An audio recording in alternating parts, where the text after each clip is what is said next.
Are you kidding me? Are you saying I'm wrong? I won't stand for this." As he spoke, my boss, Johnson, started tearing up my application. It was an unbelievable act. I was so irritated that I decided to speak up for everyone. "Mr. Johnson, don't you think such actions will create a bad atmosphere in the department? As a manager, you should try to make a comfortable working environment for everyone." But Johnson just laughed off my reasonable argument. "A high school grad trying to be smart, lol.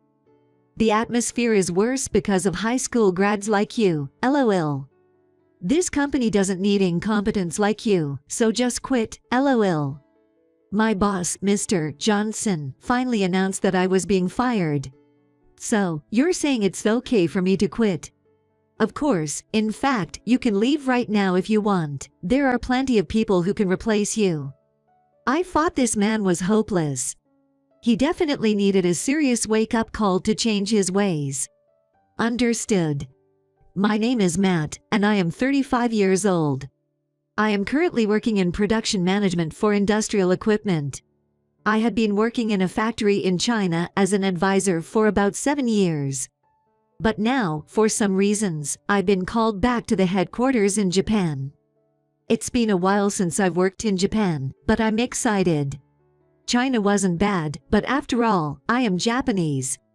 I was so happy to return to my homeland that I could barely sleep for about a week before coming back. Once I return to Japan, I wonder what I'll eat. Where shall I go on a trip? Apart from work, there are so many things to look forward to that I get excited and can't sleep. My wife, Mary, feels the same and talks about Japan every day. Recently, we got used to life in China, and we didn't have much time to talk about Japan. So it kind of reminds me of when we first moved to China. Looking at it now, I think Mary deliberately didn't talk about Japan because she didn't think we'd be returning anytime soon. Talking about it would make us want to go back. With this excitement, the day of our return to Japan came in a flash. From Beijing Capital International Airport to Haneda, it took less than 3.5 hours by plane. When I arrived in Japan for the first time in a while, I decided to head straight to the company for greetings, without taking a rest. Mary went to the apartment provided by the company to sort out the luggage that had arrived from China. We parted ways at Haneda, and I took a taxi to the company. The company building had hardly changed since I was last in Japan. However, when I visited the International Marketing Strategy Department where I belong, the faces had changed considerably.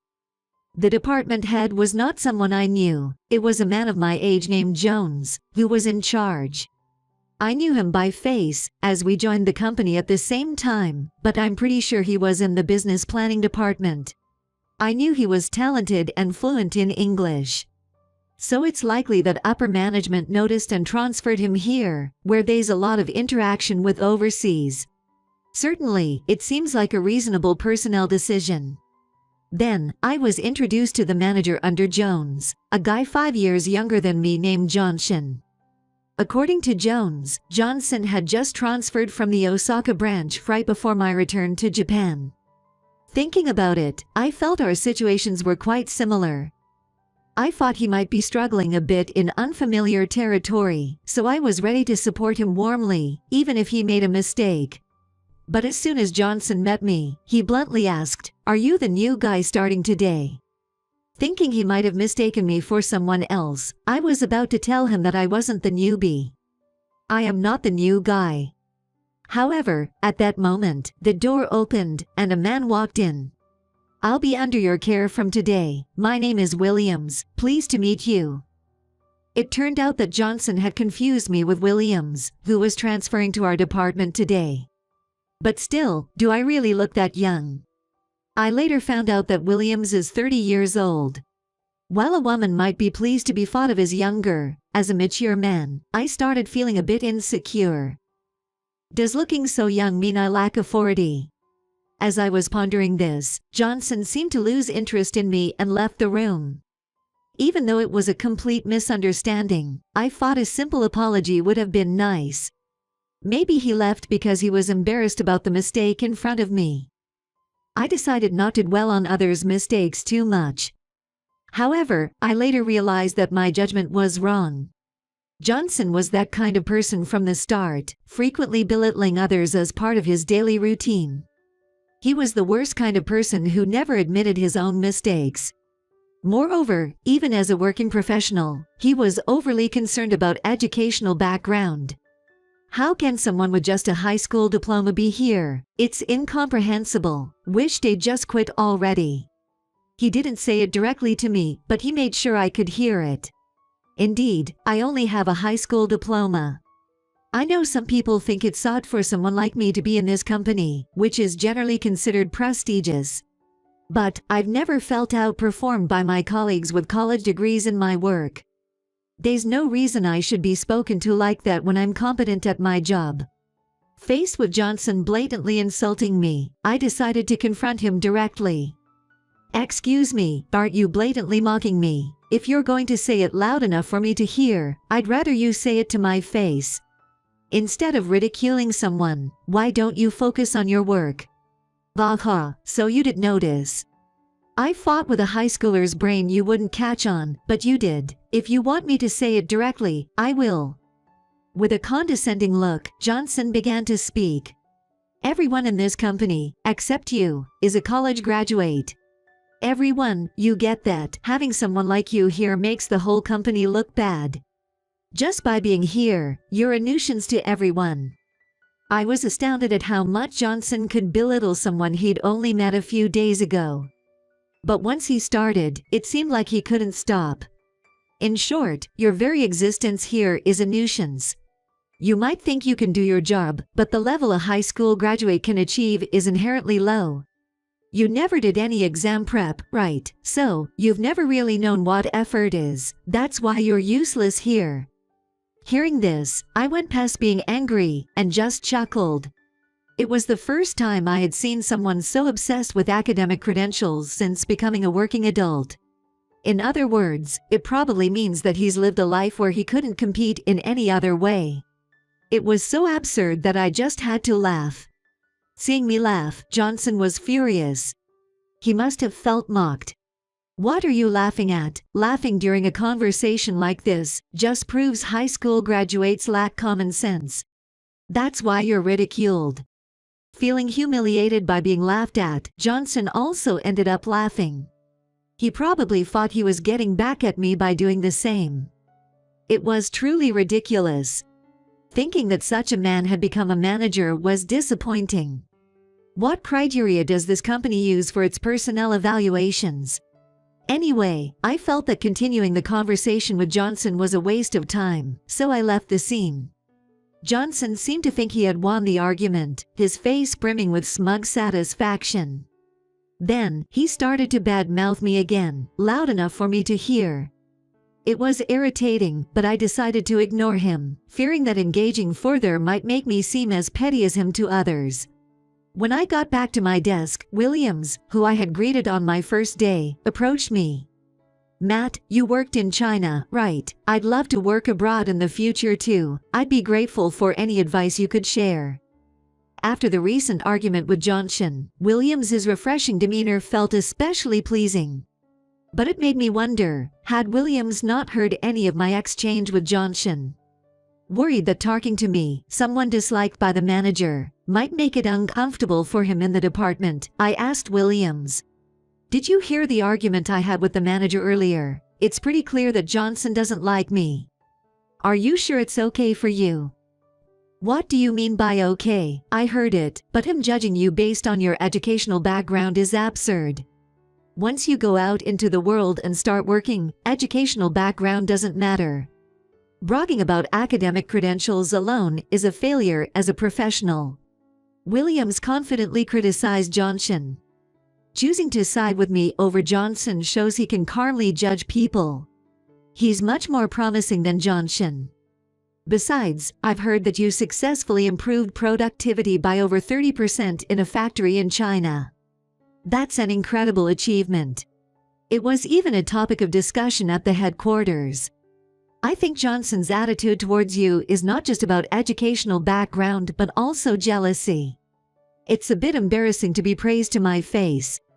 It's true that I was able to increase productivity, but it was only possible because everyone at the factory cooperated with me. It wasn't just my effort alone. When I explained this to Williams, he praised me again. It's admirable that you're modest about it. Truly capable people are humble, aren't they? I wish Johnson would learn from you. It seems Williams has completely written off Johnson. I later found out that Johnson was able to secure his position as a manager because he had connections in the upper echelons of the company. The typical case of nepotism: his uncle is a senior executive. Williams already knew this, which is probably why his opinion of Johnson was so low. Anyway, I felt that I needed to help promising young individuals like Williams unleash their potential in this department. To do this, I decided to have a word with the department manager, Jones. With this in mind, I approached Jones and managed to get some time with him. I wanted to talk about Johnson. His blatant disparagement of others is noticeable and could affect the morale of the department if left unchecked. However, given the connection with the senior executive, Jones was hesitant to speak up. After working in a company for a long time, one learns that it's often more beneficial to go with the flow. Of course, I'm aware of that. But the person in question is a senior executive, the third highest in this company. I have to handle things carefully, even I'm not sure what might happen to me. In short, Johnson's tyranny is something even the department manager, Jones, can't handle. I had thought Jones was a capable person, so this was honestly disappointing. But there's nothing to be done about it. I don't want to involve myself with Johnson more than necessary. But a further deterioration in the department's atmosphere is even more displeasing. I realized that I would need to speak up again soon. A few days after I had this thought, the moment finally arrived. Hey, Matt, what's this expense claim? There's no way this can be approved. Can't a high school graduate understand even that? Johnson had latched onto the expense claim form I submitted on my first day at the company. Is there a problem with my expense claim? It seemed to be about the taxi fare on the day I first came to the office. Who comes to the office by taxi? Business travel is basically done by train. Taxi use is only approved for locations not serviced by trains. Indeed, our company generally recommends using the train for transportation. However, there's a rule that if it's inefficient, it's okay not to use the train. Traveling from the airport to the office by train is quite a detour, taking nearly 50 minutes. By taxi, it's less than 20 minutes. Clearly, the taxi is more efficient, and besides, I was personally instructed by someone to use a taxi. Does anyone use the train for airport transfers? When I was previously at the headquarters, I used a taxi for the airport too, and no one said anything. The rule is, basically use the train, but it's okay to use a taxi if it's more efficient. Was it different in Osaka? Johnson was at a loss for words. It seemed that he realized that what I was saying was reasonable. However, having already raised his fist, so to speak, he couldn't admit that I was right. He tried to regain his composure, and said, No, you were coming in on your first day, there was no need to hurry so much. You should have taken the train. As a high school graduate, there's no need for you to act like every minute and second counts. More harping on the high school diploma. It's truly exasperating. Look, being a high school graduate has nothing to do with it. I won't withdraw the application, so please process it as is. If accounting has anything to say about it, then I'll comply with their decision. When I made my position clear, Johnson became furious. Are you kidding me? I won't allow this. Are you saying I'm wrong? While saying this, Johnson unbelievably started tearing up my expense claim form. It was an unbelievable act. Reaching my limit, I decided it was time to speak up on behalf of everyone. Don't you think such behavior will worsen the atmosphere of the department? As a manager, you should be trying to create an environment where everyone can work comfortably. However, my reasoned argument was simply met with derision by Johnson. Thinking you're something special with just a high school diploma, huh? The likes of you only worsen the atmosphere around here. We don't need incompetence in this company, so quit. Johnson, the department head, finally declared my termination. Are you saying it's okay for me to quit? Obviously, I wouldn't mind if you left right this instant. We can find plenty of replacements for someone like you. I realized this man was beyond redemption. He needs a serious wake-up call to change his ways. Understood. When I spoke up, Johnson looked surprised for a moment, but then sneered unpleasantly and said, "Oh, you get it now. Well, I guess it takes this level of bluntness for high school grads to understand. I've learned something too, so, when are you quitting?" "Right now. You said I could leave immediately, Mr. Johnson, and I'm serious about it." "Is that so? Well then, hand over your current work, and you're free to go. I don't know how much paid leave you've got left, but you'll officially resign once it's used up. Just mail in your resignation." It's unheard of for a manager to suggest resigning on the same day. This man must have become a department head solely through connections. I quickly prepared for my resignation and left the company. On my way out, Williams stopped me. "Don't mind what Johnson says. It's wrong that a nobody who only boasts about their education stays, while valuable people like you, Matt, leave. Let's talk to the higher-ups. I'll help you." It was nice of him to say that. But I had my reasons for deciding to quit. When I quietly shared my real plan with Williams, he was astonished. Wow, so there was a whole other side to this. Can't wait to see the look on Mr. Johnson's face when he realizes his mistake. With a look of understanding, he went back to the office. Now, what will become of Mr. Johnson? I'm looking forward to it too. 2 days later, an elderly man visited the International Marketing Strategy Department. "Where is the next company president? He should have returned here from China a few days ago," he said, puzzling the staff member who attended to him. Seeing this, the department manager, Jones, rushed over. "Mr. Smith, the chairman, what brings you here? We weren't expecting you today, but if there's anything you need, I'm here to assist." This old man was the chairman of the company. "Is a man named Matt in this department? Where can I find him?" Unaware of the situation, Chairman Smith asked Jones as to my whereabouts. But naturally, I was not there. In fact, I wasn't even at the company anymore. Sensing the chairman's aura, Jones hesitated to speak. Hearing my name mentioned, Johnson, the department head, interjected. "Matt, I fired him just 2 days ago. He was an incompetent person who sneaked into this company of high-educated individuals with just a high school diploma. I've thoroughly removed him from the company, rest assured." He boasted to the chairman, trying to impress him with his achievement. He probably wanted praise for driving away a lowly high school grad and saving on labor costs. "Where is Mr. Matt now?" As I said, he's been fired, so he's not at the company." "I'm asking where he is if he's not at the company. He's the next company president. Someone like you couldn't possibly have the authority to fire him." Chairman Smith dropped a bombshell.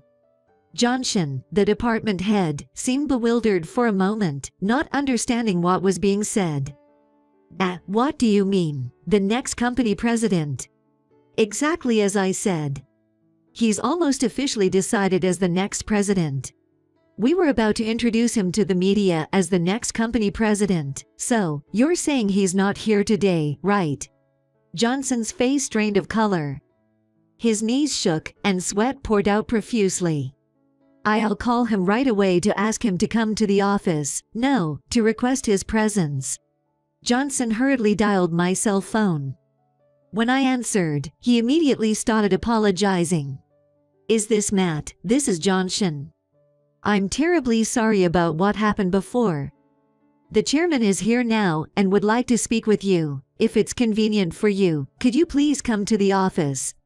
I was astounded by the 180-degree change in his attitude from just 2 days ago. I couldn't help but be impressed at how much a person can change their attitude. However, I had no intention of listening to Johnson.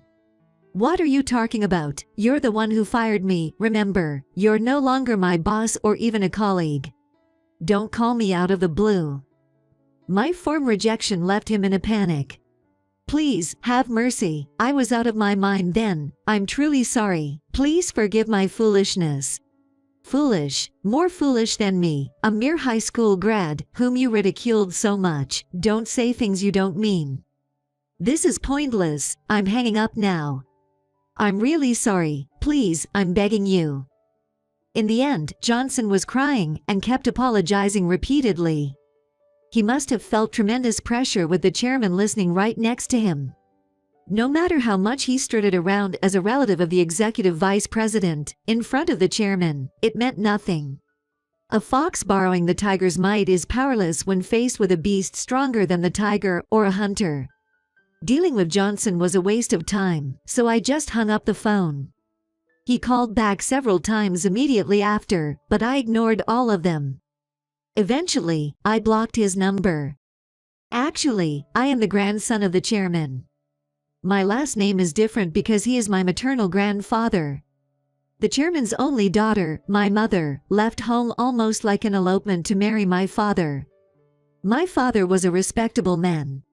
But being a son of a salaried worker with no fancy education, he seemed like a poor and unintelligent match in my grandfather's eyes. Naturally, when my mother wanted to marry him, my grandfather was strongly opposed. So, my mother left home and lived with my father in a small apartment in a regional area. That's where I was born. My sister was also born there, and although we weren't wealthy, our family of 4 was happy. However, my father passed away when I was in high school. Since he had no insurance, our family quickly fell into financial hardship. I had planned to go to college, but looking at our family's financial situation, I couldn't possibly consider it anymore. I felt I needed to work as soon as possible to help support the family. So, I decided to get a job. My mother must have felt sorry seeing me like this. After years of no contact, my mother reached out to my grandfather. With no other choice, she explained our situation and asked for his help. My grandfather, happy to hear from his only daughter, quickly offered assistance to our family. However, in exchange for his help, he wanted me to eventually take over the family business. It seemed I was the only relative within 2 degrees of kinship. And he didn't want his self-built company to fall into the hands of non-relatives. Although I harbored some resentment towards my grandfather, I agreed to everything for the sake of my mother and sister. However, I decided not to attend college. My refusal to go to college was my way of resisting the educational discrimination my grandfather had shown towards my father, which prevented their marriage. I told my grandfather that if he didn't like it, I wouldn't join his company. He reluctantly agreed to my terms. I also requested that no one should know about me becoming the future president until I actually took the position. If it became known, I feared people would start fawning over me, and I might become a worse person. If the future president turns out to be a bad person, the company would have no future. I asked to be treated like any other employee, or rather, to be sent abroad and rotated through various departments. I believed this approach would lead to a better future for the company.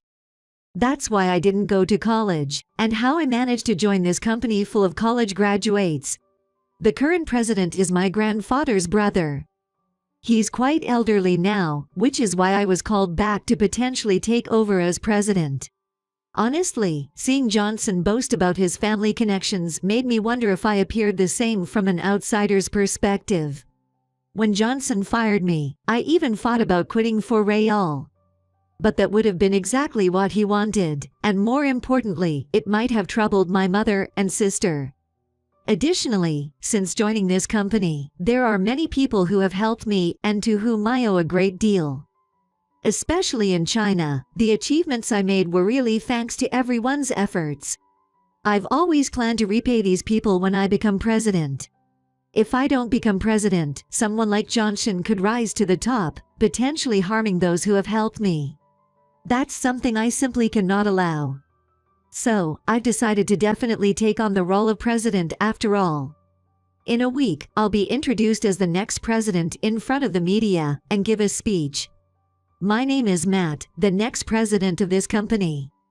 Though inexperienced, I am committed to fully dedicating myself to enhancing our company's performance. 3 months after that press conference, I officially became the president. The executive vice president, who is also related to Johnson, seemed to have believed he would be the next president. He opposes everything I propose, apparently hoping to dethrone me and take my place. However, he made a critical mistake. It came to light that he had been deciding contracts with his supplier in return for kickbacks. Simply put, he was colluding with the supplier's representative to make our company purchase overpriced parts. And he was receiving 50% of the profits the supplier made from these deals. Upon further investigation, it turned out that the executive vice president had been engaging in similar corrupt practices for many years, lining his own pockets. Naturally, he was unanimously dismissed from his position by the board of directors. It also came to light that he had been using the bank accounts of his relatives, including Johnson, to receive these bribes. Having already planned to deal with Johnson, I used this as a reason to fire him. Of course, I intend to sue the executive vice president and his family for a significant amount in damages for profiting personally from these bribes. I'm currently discussing with lawyers, and it seems we might be able to claim an amount exceeding millions, given the years of repeated offenses. Additionally, since the executive vice president and Johnson did not declare these profits, they could also be arrested for tax evasion. It's a case of reaping what they sowed. But it seems their lives, once comfortable, have suddenly become very difficult in their later years due to both civil and criminal lawsuits. They'll likely end up with a substantial amount of debt. Now that I'm the president, I'm determined to take this company to greater heights than even during my grandfather's or great-uncle's time. However, I'm well aware of my own limitations. I plan to combine everyone's strengths and listen to their opinions as we move forward. Speaking of which, with Johnson's position in the International Marketing Strategy Department now vacant, I've asked Williams to take over. I'm confident he'll do well, especially in listening to and valuing the opinions of his team. The department manager, Jones, is a bit indecisive, so I've asked Williams to make sure to firmly nudge him from below. With this, the International Marketing Strategy Department should be in good hands. My journey as president has just begun. There may be failures along the way, but I'm moving forward with hope. I believe by doing so, we can turn this company into something even more wonderful than it is now.